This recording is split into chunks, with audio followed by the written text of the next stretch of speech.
오늘 설교 말씀의 제목은 다윗의 피난길 십자가의 길에 대해서 우리 한번 사무엘하 16장 말씀을 통해 같이 보도록 하겠습니다. 다윗의 인생 가운데 아들의 반역으로 인해서 쫓기는 삶을 살게 되었고 오늘 험난한 이 십자가의 길을 떠나게 되었습니다. 왜 험난한 십자가의 길이냐?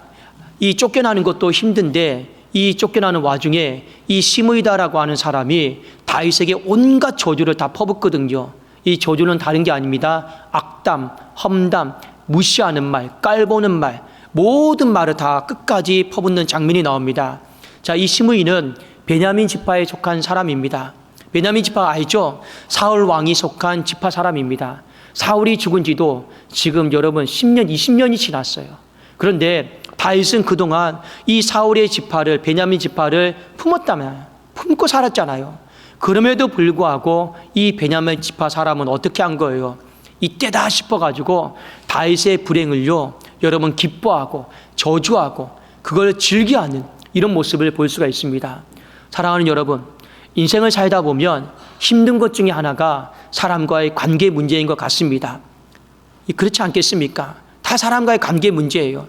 거기에 돈이 얽혀 있고 거기에 뭔가 다 얽혀 있긴 한데 그래도 힘든 건 관계의 문제예요. 관계의 문제인데 여러분들이 많이 누군가가 나와 특히 감정이 좋지 않은 사람이 불행한 일을 겪었다, 어려운 일을 겪었다, 절대로 그 불행을요 기뻐하거나 속으로 쾌재를 부르거나 하지 마십시오. 그건요 마귀가 주는 마음입니다. 여러분 짧은 제 인생을 살펴보건대 남의 불행을 기뻐하고 남의 불행에 쾌재를 부르면 다 내게 다 돌아오더라고요. 다 돌아오더라고요.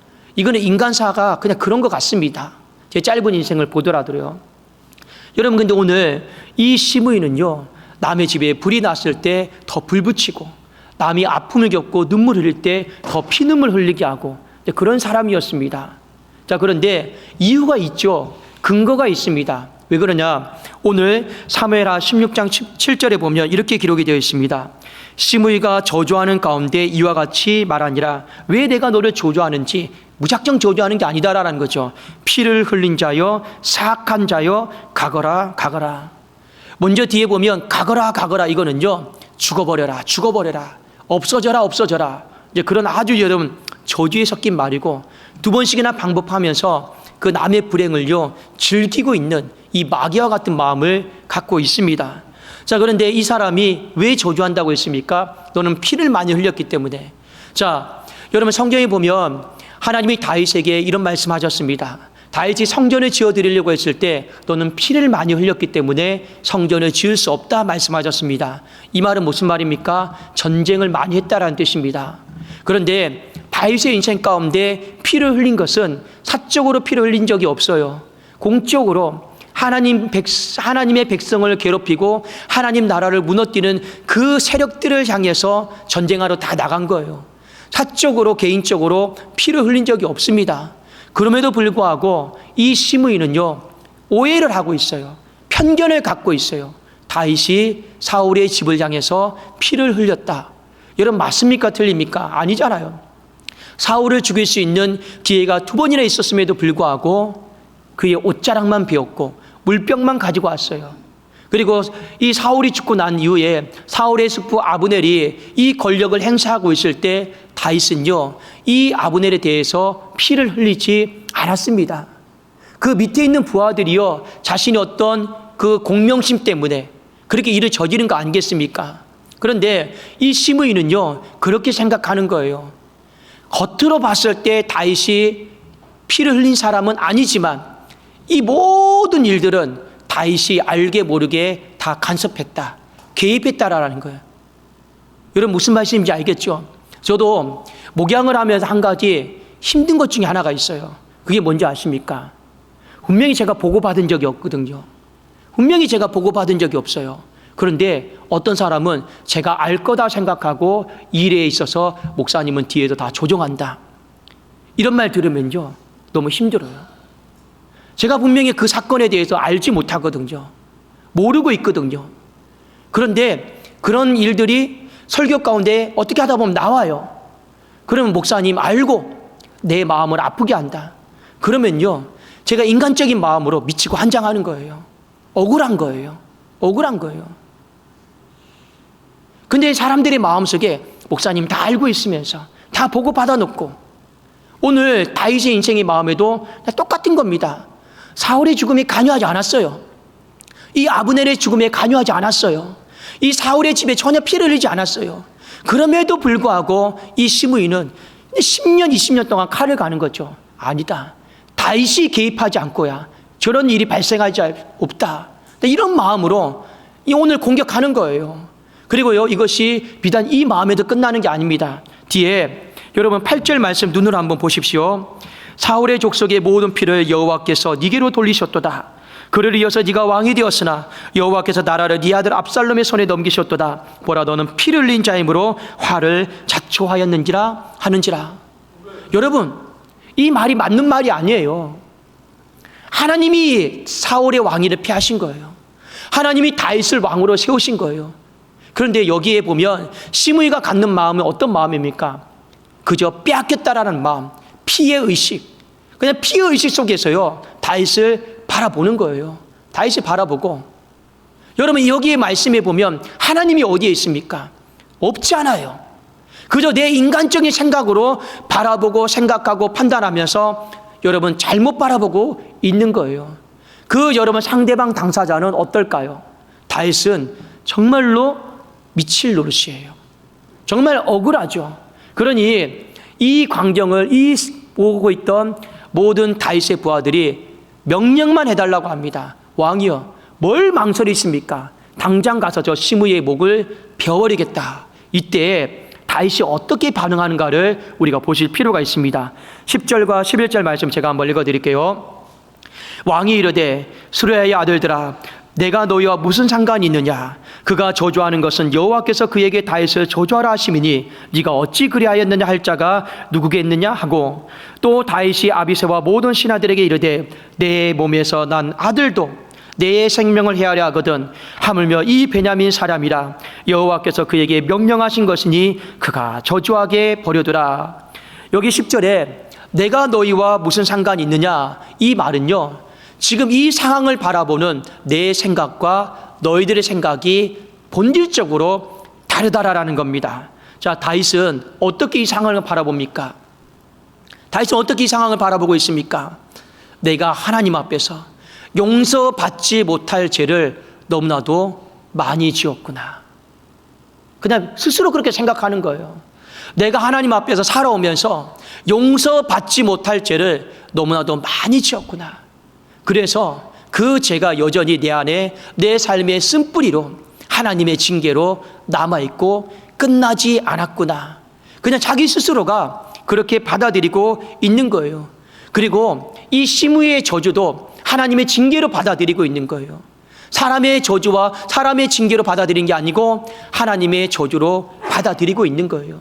더불어서 여러분, 압살롬 아들의 왕의 이 아들의 반역도 아들의 반역으로 받아들이는 것이 아니고 다 내가 못나서 내가 하나님 앞에 지은 죄가 너무나도 많아서 그렇게 생각하면서 다 그냥 받아들이는 거예요.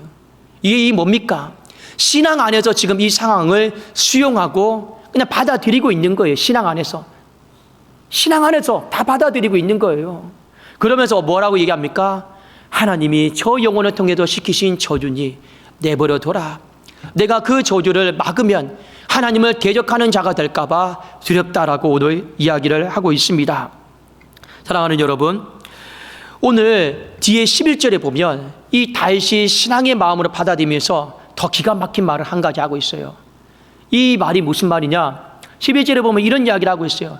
내 새끼도, 내 뱃속에서 나온 내 새끼도 나한테 반역하고 아버지에게 달려들고 아버지를 이렇게 저주하고 하고 있는데, 혈육이 다른 이 베냐민 사람, 이 시므이의 이 저주와 이 반역이 뭔 대수로운 일이냐, 뭔 큰 일이냐, 오히려 가볍게 넘겨버려요.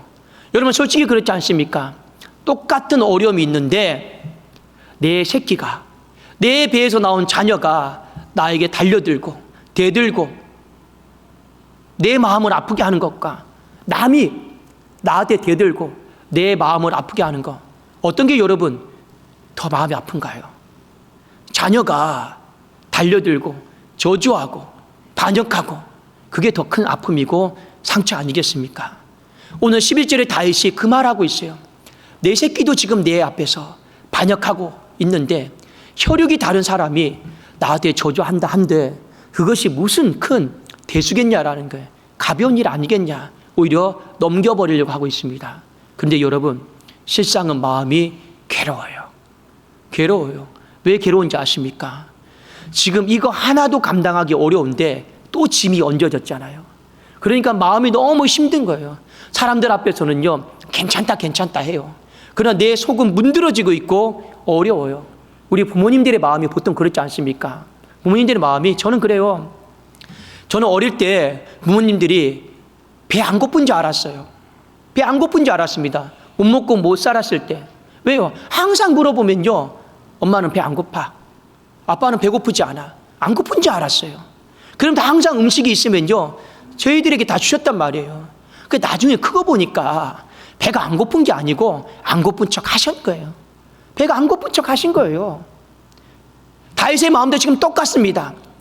이 피난길에 사람들에게 괜히 또 하나 짐이 될까 봐, 또 더 이상 또 피를 흘릴까 봐 뭐 하는 거예요? 나 괜찮아. 말은 솔직히 그렇게 하는데 속은 지금 너무너무 이 고통과 괴로움이 힘든 거예요. 이 악담과 저주가 감당할 수 없을 정도로 너무나도 많이 힘들다라는 거예요. 그런데 하나님 앞에 어떻게 하는 겁니까? 기도해요. 어떤 기도를 하냐면 하나님 앞에 희망의 기도를 드리려고 하고 있습니다. 자, 왜 이 다윗의 기도를 희망의 기도다라고 말씀을 드리느냐? 여러분, 사무엘하 6장 12절을 봅시다. 혹시 여호와께서 나의 원통함을 감찰하시리니 오늘 그 저주 때문에 여호와께서 손으로 내게 갚아주시리라 하고, 여러분 여기서 보시면 혹시다라고 하는 말이 나오죠. 우리가 자주 쓰는 말들입니다. 혹시 그 사람 아닐까? 혹시 이런 말 많이 쓰죠. 근데 히브리 단어에 혹시다라고 하는 말은 굉장히 중요한 말입니다. 똑같은 말인데 다양한 의미를 써요. 여기는 어떤 의미를 쓰이냐면 희망이다라고 하는 것을 언급하고 싶을 때 혹시다라고 하는 말을 씁니다. 자, 왜 그러느냐? 예레미야 21장 2절에 보면 이런 구절이 나옵니다. 바벨론의 느부갓네살 왕이 우리를 치니 청컨대 너는 우리를 위하여 여호와께 간구하라. 지금 이 예루살렘 성이 바벨론에 다 포위가 되어서 망할 지경이 되었습니다. 왕이 예레미야에게 기도 부탁을 해요. 망하는 곳에. 그런데 뒤에 뭐라 되어 있습니까? 여호와께서 혹시 이렇게 되어 있죠. 여호와께서 혹시 그의 모든 기적으로 우리를 도와 행하시면 그가 우리를 떠나리라 하니, 망하는 가운데 기도하면서 혹시라고 하는 말을 쓰고 있어요. 이 혹시라는 말이 히브리 단어로 희망을 이야기하고 싶을 때, 내 삶에 희망이 왔으면 좋겠다라고 생각할 때 혹시라고 하는 단어를 쓰고 있습니다. 그러니까 지금 다윗이 저주받는 와중에 희망의 기도를 하나님 앞에 드리고 있어요. 그 기도의 내용과 문구를요, 우리가 오늘 잘 보실 필요가 있습니다. 자, 여기 보면 이런 말이 나오죠. 원통함, 저주다라고 하는 말이 나옵니다. 자, 원통함이다라고 하는 건 어떤 뜻이냐면 고난과 고통과 가난을 말해요. 그런데 이 고난, 고통, 가난, 내 죄로, 내 사악한 행동으로 인해서 생긴 고난, 고통, 가난함, 이게 바로 원통함입니다. 다윗에게는 무엇일까요? 밧세바와 간음한 것, 그리고 우리아를 살인한 것, 이것이 내 죄와 사악한 행동으로 말미암아 생긴 바로 고난, 고통, 가난, 원통함입니다. 그리고 저주는 뭘까요? 지금 시므이가 다윗을 향해서 없어져라, 죽어버려라, 사라져라, 지옥이나 가버려라. 이게 여러분 바로 저주입니다. 자, 그런데 다윗이 내 원통함을 감찰해달라고 하고 있습니다. 여러분, 이 감찰이 쉬운 말로 뭐냐면 조사해달라는 거예요. 다시 한번 조사해달라는 거예요. 자, 왜 이런 기도를 드렸을까요? 다윗이 100번 1000번 생각해봐도 내가 지은 죄에 비해서 지금 내가 징계를 받는 것이 너무 과다라는 거예요. 충분히 하나님 앞에 내가 죄를 지은 건 인정하겠습니다. 그런데 내가 지금까지 살아오면서 하나님 앞에 징계받은 거, 이 정도면 그래도 적절한 것 같은데, 하나님이 아무리 거룩하시고 혹독하셔도 이건 내 인생에 너무 과다라는 거예요. 그러니까 하나님 앞에 뭐 얘기하는 겁니까? 다시 한번 이 죄에 따른 징계가 적절한지 적절하지 않은지, 내가 봤을 때는 과한 것 같은데 하나님 과한지 다시 한번 조사해달라는 거예요. 조사해달라는 거예요. 그런 의미 속에서 내 원통함을 감찰해달라고 하는 1차적인 뜻이 있고요. 또 하나는 어떤 뜻이 있냐면 내가 이렇게 과하다라고 생각하는 이 징계 앞에서, 이 저주 앞에서 내가 피를 흘리지 않으려고 지금 몸부림치고 있지 않습니까? 피를 흘리지 않으려고 내가 지금 몸부림치고 있는 이 모습도 하나님 조사해달라는 거예요. 참작해달라는 거예요. 그리고 하나님 반드시 조사해 주시면 제가 희망을 거는데 하나님 이 저주를 선으로, 이 화를 다시 복으로 바꿔주실 줄로 믿습니다. 이것이 바로 내 원통함을 감찰해달라, 조사해달라고 하는 바로 그 표현입니다. 여러분 쉬운 말로 말해서 이런 거 있죠. 우리가 재판을 받아요. 근데 아무리 생각해도 내 형량이 너무 세요. 그러면 우리는 어떻게 합니까? 항소하죠. 우리는 항소하죠. 내가 죄를 지은 것 맞는데 너무 형량이 큽니다. 다시 한번 조사해 주십시오. 바로 그런 뜻입니다. 우리가 세금 폭탄을 맞았어요. 내가 세금 내야 될 건 아는데 이건 아무리 생각해도 뭔가 잘못 계산된 것 같아요. 너무 과한 것 같아요. 그럼 우리는 어떻게 합니까? 다시 한번 조사해 주십시오. 그게 바로 내 원통함을 감찰해달라고 하는 바로 그런 표현입니다. 근데 하나님은요, 다시 조사하셨어요. 그리고 하나님은 네 말대로 과다한 저주다, 과다한 형벌이다 말씀하시고 그 형벌을요, 그 저주를 선으로 바꿨습니다. 원래 사람들에게 돌려줘 버렸어요. 자, 어디를 보시냐면 사무엘하 16장 13절입니다. 우리 같이 한번 읽어보실까요? 16장 13절 시작. 다윗과 그의 추종자들이 길을 갈 때 시므이는 산비탈로 따라가면서 저주하고 그를 향하여 돌을 던지며 먼지를 날리더라. 성경이 이 문학적으로 기록을 한 겁니다. 계속 산비탈로 쫓아가면서 돌을 던진 거예요. 계속 돌을 던진 거예요. 그런데 마지막에 뭐라고 되어 있습니까? 먼지를 날리더라. 이게 여러분 문학적인 표현입니다. 어떤 뜻일까요? 지금은 돌을 맞으면서 그 먼지가 다윗에게 일어나고 있어요. 근데 뭔지 알죠? 바람 불면요 날아가 버리잖아요. 어디로 날아가고 있는 거예요? 이 성경이 간접적으로 이야기하고 있는 거예요. 돌을 던지고 있는 시므이에게도 동일하게 먼지가 날아갈 것이다. 성경이 그냥 암시하고 있는 겁니다. 그 이후에 그대로 하나님은 집행을 하셨습니다. 사랑하는 여러분, 우리가 인생을 살다 보면 죄도 안 짓고 법도 다 지키고 철두철미하게 선하고 의롭게 살면 얼마나 좋겠습니까? 그러나 저부터도 그렇게 못 삽니다. 우리는 연약함이 참 많아요. 지은 죄들이 너무나도 많이 그냥 있습니다. 그리고 때로는 하나님 앞에 징계를 받고 있는 것도 알고 있습니다. 그런데 이 징계를 받으면서 하나님 앞에 너무 과다란 생각이 들 때가 있습니다. 제가 이전에 한번 말씀드렸죠. 저도 군대에 갔을 때 제가 군대 생활은 웬만하면 솔직히 떠올리고 싶지가 않아요. 왜냐하면 워낙 구타를 많이 당해서. 근데 구타를 당할 때마다 솔직히 이런 생각을 했습니다. 내가 대학교 때 너무 지은 죄가 있어서 그런가? 내가 대학교 때 신앙생활 하면서 하나님 앞에 지은 죄 때문에 내가 이렇게 힘든가 어려운가? 이런 생각을 하다가도요. 근데 하나님, 이건 너무 과하지 않습니까? 내가 이렇게 두들겨 맞으면서까지 하나님의 징계를 내가 감당해야 됩니까? 이건 너무 좀 압니다. 이런 생각이 들 때가 있어요. 여러분, 부모와 자녀가 하는 관계도 마찬가지입니다. 우리가 여러분의 세대 때 다 비슷하잖아요. 먹고 살기 바쁘니까 때로는 자녀들 방치하고 때로는 자녀들 방관하고 그렇게 살았어요. 때로는 여러분, 우리 믿음의 선배들도 여러분 개척교회 할 때는 어떻게 다 사셨습니까? 아이는 낳았는데 울고 때를 쓰니까 어떻게 했습니까? 이런 분도 있어요.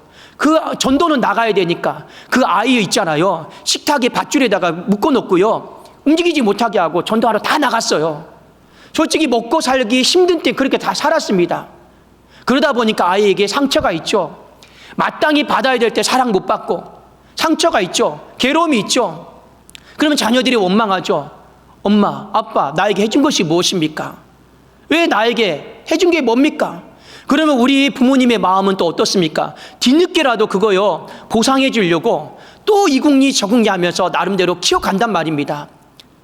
정말 여러분 그렇게 하고 있지 않습니까? 그런데 나중에 또 자녀들이 다 커서 시간이 지나서 나는 어느 정도 그래도 내 자녀에게 못해준 거 방치하고 방관한 거에 대해서 내가 나름대로 애썼다 생각하는데 10년이 지나고 20년 지나고 또 30년이 지나서 어머니 아버지가 나에게 해준 게 뭐냐고 악담을 퍼붓고 저주를 퍼붓고 무시하는 말을 하고 가볍게 여기는 말을 하면 그냥 차라리요 빨리 죽고 싶어요.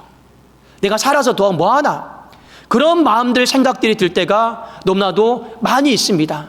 여러분 가정만 그럴까요? 아닙니다. 직장생활도 마찬가지고요. 우리 사람과의 관계 속에 엮여 있는 모든 일들이요 정말로 억울한 일을 당할 때가 많이 있어요. 과하다라고 느껴질 때가 많이 있는 것이 사실입니다. 이때 우리가 어떻게 믿음으로 반응하셔야 되는가? 오늘 다윗은 보면 첫 번째로 참았다라는 거예요. 여러분 예레미야가 3장 26절 말씀에 보면 사람이 여호와의 구원을 바라고 잠잠히 기다림이 좋도다. 억울한 일 당했을 때, 너무 내게 과할 때 그냥 참는 것 외에 우리가 할 수 있는 것이 무엇이 있겠냐라는 거예요. 그리고 하나님께서 갚아주시기를, 하나님께서 개입해 주시기를 바라는 것 외에 우리가 할 수 있는 것이 무엇이 있겠냐라는 거예요. 그러면서 인생에게 요구하는 게 한 가지죠. 참으세요. 참으세요. 하나님께 희망을 걸고 참으세요. 참으세요. 하나님께서 다시 조사해 주시고 하나님께서 다시 감찰해 주실 것을 믿고 참고 또 참으시라라고 하는 거예요. 근데 문제는 뭡니까? 우리가 못 참아요. 못 참아요. 우리는 다시 또 피를 흘리려고 그래요. 가서 저놈의 목을 베어버리려고 그래요. 저 입을요 베어버리려고 그럽니다. 혈기에 여러분, 혈기를, 이 감정을 못 참아가지고 우리는 다 터뜨려 버리래요. 우리는 또 어떤 마음을 갖고 있습니까? 다 터뜨려서 한번 내가 갈아엎어야겠다라고 하는 이런 마음까지 가는 거예요. 그만큼 우리가 잘 못 참습니다. 그런데 다윗이 우리에게 가르쳐주는 한 가지 교훈이 있죠. 잘 참으면 하나님께서 우리의 인생에 저주를, 화근을 희망으로 바꿔주실 것입니다. 이것이 오늘 다윗이 우리에게 보여준 십자가의 길입니다. 우리 한번 좌우에 계신 분들 서로 한번 이렇게 고백할까요? 잘 참읍시다. 잘 참읍시다. 예, 무조건 참는 거예요. 두 번째, 내 탓이라고 여기시는 겁니다. 여러분 어려운 일을 당할 때, 억울한 일을 당할 때 우리는 잘잘못을 상당히 많이 따집니다. 내 탓이냐, 남 탓이냐, 환경 탓이냐, 우리 이거 상당히 많이 따지기 좋아합니다. 자, 그런데 오늘 다윗은 심의 탓하지 않았어요. 심의가 눈에 보이지도 않았어요. 하나님 앞에서 내 자신만 크게 보인 겁니다. 왠지 아십니까?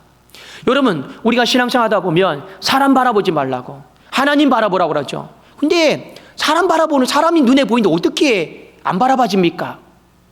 사람이 눈에 보이는데 그 미운 마음이 안 생기는 건 여러분 사람입니까? 사람 보면요 나에게 무시하고 돌 던지고 악담하고 가볍게 여긴 거 다 생각나는데 그냥 여러분 눈 가리고 살라고요? 아닙니다. 심의가 앞에 있는데 심의가 안 보여요. 왜 안 보이는지 아십니까? 하나님 앞에서 내 자신을 바라보느라 다른 사람을 바라볼 겨를이 없는 거예요. 마치 이런 것과 똑같습니다. 하나님 그렇습니다. 내가 하나님 앞에 용서받지 못할 죄를 너무나도 많이 저질렀습니다. 그런데 하나님 내 생명 살려주셨죠. 내가 호흡하게 하셨죠. 그 은혜가 너무나도 큽니다.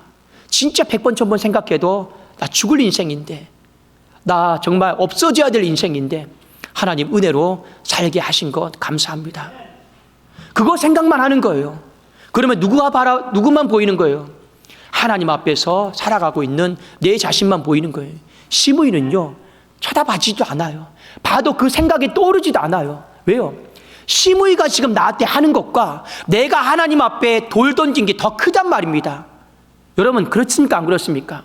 여러분 다른 사람이 나한테 돌 던진 것도 물론 아파요. 근데 진짜 우리 양심의 손을 얹고 내 인생을 돌아보면 내가 하나님 앞에 알게 모르게 돌 던진 게 더 커요. 하나님 앞에서 배은망덕하게 살고 하나님 앞에 알게 모르게 여러분 돌 던진 게 진짜 큽니다.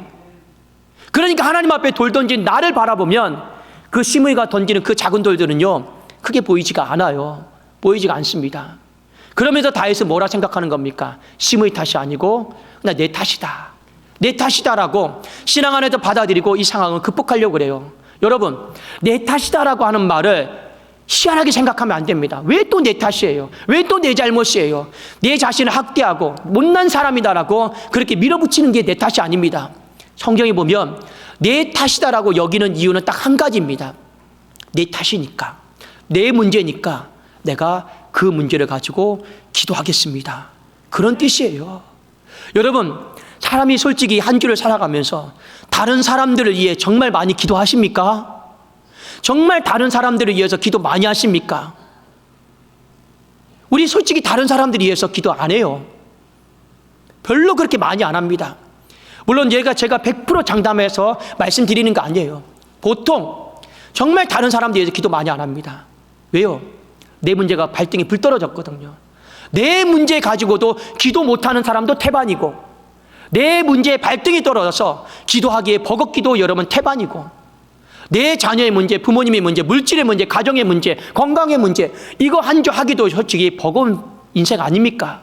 그런데 누구를 위해서, 다른 사람을 위해서 기도한다는 게 절대로 쉽지가 않아요. 내 문제니까 그래도 기도하려고 해요. 맞습니다. 내 탓이라고 여기지 않으면 이 문제를 놓고 절대 기도하지 않아요. 그래도 내 탓이라고 여기면 그래도 내 문제니까 해결해 보려고, 하나님 개입해 달라고 하나님 앞에 기도하는 것 아니겠냐라는 거예요. 그래서 여러분, 어떤 문제가 있으면 하나님은 기도하는 사람에게 대부분 다 양보하라고 합니다. 기도하는 사람에게 대부분 다 참으라고 해요. 하나님이 솔직히 시므이에게 기도를 기대하겠습니까? 저 사람은 기도하는 사람이 아니에요.